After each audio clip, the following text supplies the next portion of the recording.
Benvenuti in questo nuovo video. Quando dico che guardo anime o leggo manga, mi viene chiesto perché li guardi, perché li leggi, e poi ovviamente rispondono che sono cose per bambini, ma questo in caso lo affrontiamo in un altro video. Quelli che fanno queste domande spesso sono persone un po' in là con l'età, che non sanno neanche cosa sono gli anime e manga, quindi se vi hanno mai fatto questa domanda o vi faranno mai questa domanda, inviategli questo video che risponderò io per voi.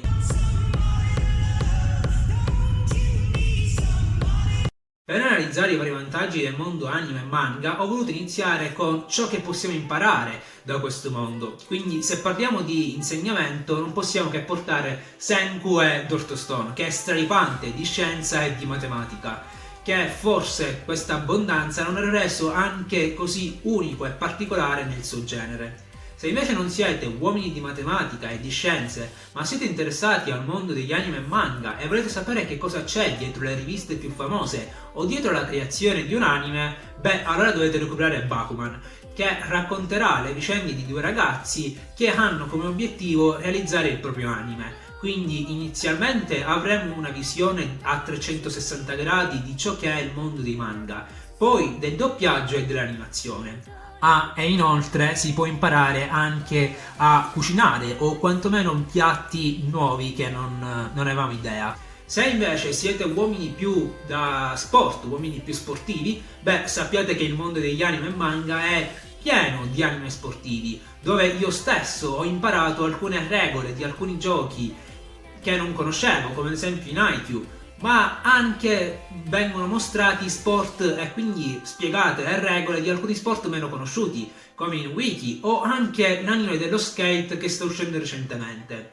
E da tutta questa varietà di anime sportivi impariamo l'importanza del gioco di squadra e l'importanza di giocare tutti insieme, uniti per un unico obiettivo. Tema importante e presente anche in alcuni shonen, come One Piece e Naruto, dove qui avremo uno degli insegnamenti più importanti, ovvero quello di credere sempre ai nostri sogni e di superare sempre i nostri limiti, come nella figura di Yami di Black Clover, che sprona sempre i propri compagni a dare più del massimo.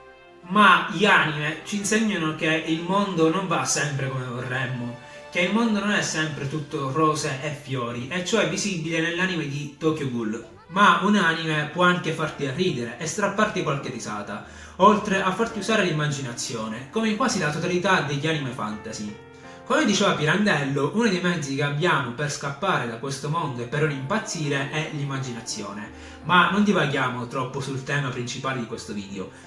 Quindi gli anime, oltre a farci immaginare mondi sconfinati, ci fanno anche vestire varie veste, ad esempio la veste di un contadino o di un liceale o di un essere overpower, quasi invincibile e immortale.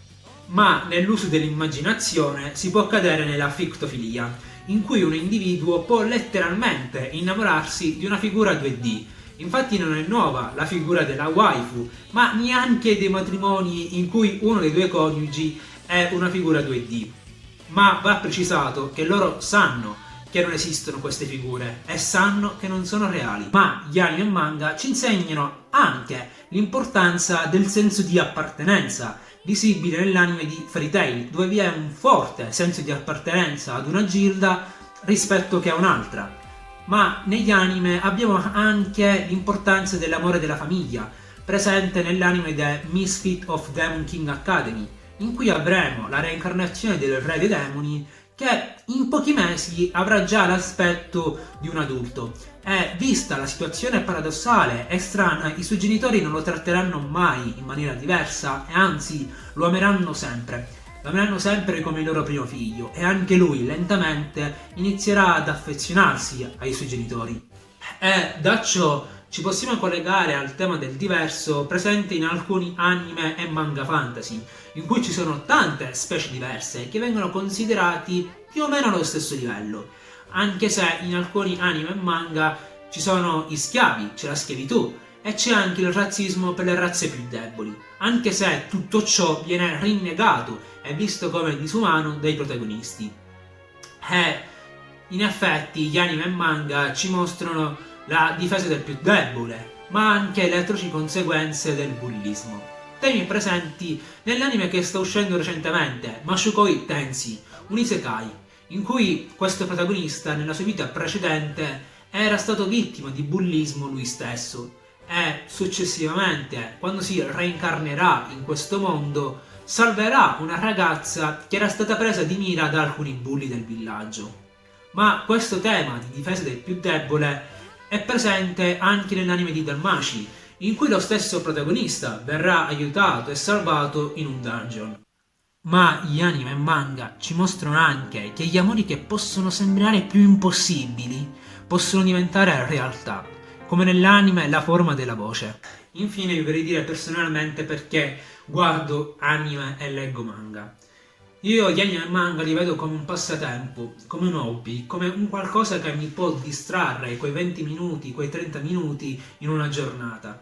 Una giornata stressante, una giornata anche tranquilla, perché quando guardo un anime o leggo un manga sono sereno e tranquillo e mi immagino posti che non potrei mai raggiungere in questo mondo o cose che non potrei mai fare. Infatti adoro gli anime, in cui ci sono gli anime di gioco, in cui c'è un gioco in cui il protagonista entra in questo anime o viene bloccato o anche no, ma in questo gioco può usare la magia, può volare. E quando esce infatti c'è subito questa voglia di rientrare in questo mondo perché sa che in quel mondo può fare cose che nella realtà non può fare, come ad esempio i PK, i player killer, che ci sono in molti giochi della realtà aumentata in cui uccidono i giocatori. In molti anime c'è questa figura che nella realtà non lo farebbero mai. Quindi sì, infatti il mio tema principale è l'isekai, scappare, finire in un altro mondo, essere catapultato in un'altra realtà. Fatemi sapere sotto nei commenti invece perché voi guardate gli anime e manga e qual è il vostro anime e manga preferito in caso. Se il video vi è piaciuto vi ricordo di lasciarmi un like, di iscrivervi al canale di YouTube per non perdervi i prossimi video e se voi avete altri temi o altri insegnamenti o altri motivi per guardare anime e manga scrivetelo sotto nei commenti che sarò lieto di leggerli. E noi ci vediamo in un prossimo video.